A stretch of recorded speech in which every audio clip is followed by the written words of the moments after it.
नमस्कार, एनडीटीवी की खास पेशकश खबर महाराष्ट्र में आपका स्वागत है।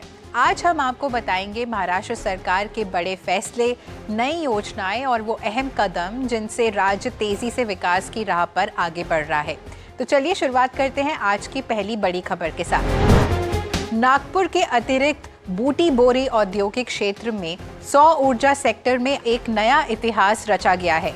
मुख्यमंत्री देवेंद्र फडणवीस के हाथों वारी एनर्जीज लिमिटेड द्वारा देश के सबसे बड़े 10 गीगावाट इंटीग्रेटेड इनगॉट और वेफर उत्पादन प्रोजेक्ट्स का भूमि पूजन संपन्न हुआ।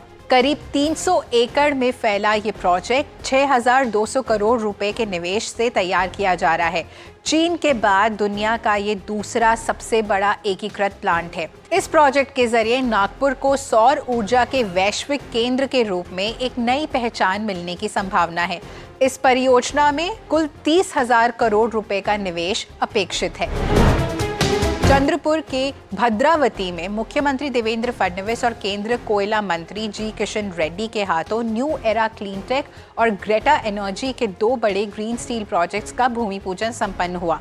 करीब 17,000 करोड़ रुपए के निवेश वाले इन प्रोजेक्ट से चंद्रपुर जिले में लगभग 10,000 युवाओं के लिए रोजगार के नए अवसर पैदा होंगे। देश के 7 में से 4 प्रोजेक्ट्स अकेले विदर्भ को मिले हैं, जिससे गढ़चिरौली चंद्रपुर बेल्ट अब एक ग्लोबल स्टील हब के रूप में तेजी से उभर रहा है। मुख्यमंत्री ने स्पष्ट निर्देश दिए हैं कि इन परियोजनाओं में 70 से 80% रोजगार स्थानीय लोगों को ही दिए जाएंगे।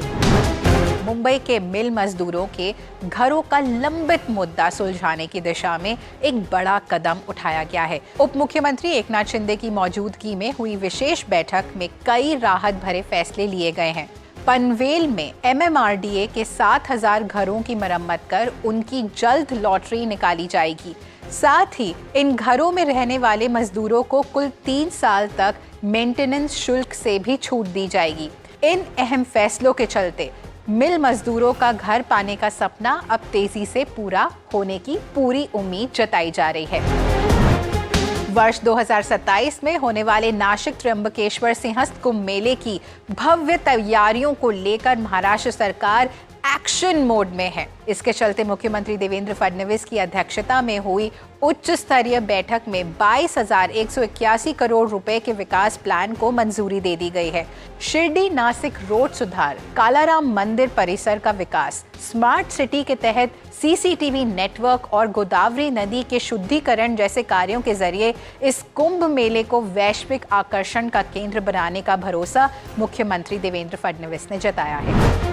प्रधानमंत्री नरेंद्र मोदी के नेतृत्व में केंद्र सरकार ने देश के अन्नदाताओं के आर्थिक सशक्तिकरण के लिए पीएम किसान सम्मान निधि योजना की 22वीं किश्त का सफल वितरण किया है।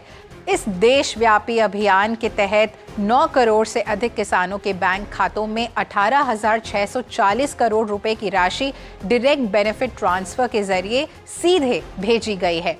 इस विशेष कार्यक्रम में महाराष्ट्र के मुख्यमंत्री देवेंद्र फडणवीस और उप मुख्यमंत्री एकनाथ शिंदे भी ऑनलाइन शामिल हुए। ये योजना वाकई अद्भुत है। एक क्लिक से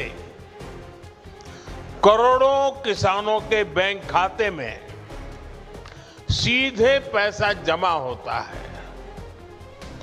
दुनिया के विकसित देशों में भी ऐसा संभव नहीं है। पुणे की रफ्तार को अब अत्याधुनिक मेट्रो भवन से नई दिशा मिलेगी। मुख्यमंत्री देवेंद्र फडणवीस के हाथों पुणे मेट्रो के ऑपरेशनल और डिजास्टर मैनेजमेंट सेंटर मेट्रो भवन का भव्य उद्घाटन संपन्न हुआ। देश में सबसे तेज गति से दौड़ रही पुणे मेट्रो के लिए मुख्यमंत्री ने 200 किलोमीटर के विशाल नेटवर्क का महत्वाकांक्षी लक्ष्य घोषित किया है, जो पुणे, पिंपरी चिंचवाड़ और पीएमआरडीए क्षेत्रों को आपस में जोड़ेगा। इस समारोह में उप मुख्यमंत्री सुनेत्रा पवार की विशेष मौजूदगी रही।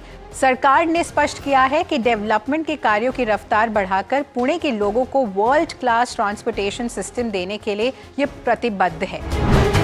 तो ये थी इस हफ्ते की बड़ी और अहम खबरें। ऐसे ही हर अपडेट के लिए देखते रहिए एनडीटीवी की खास पेशकश खबर महाराष्ट्र।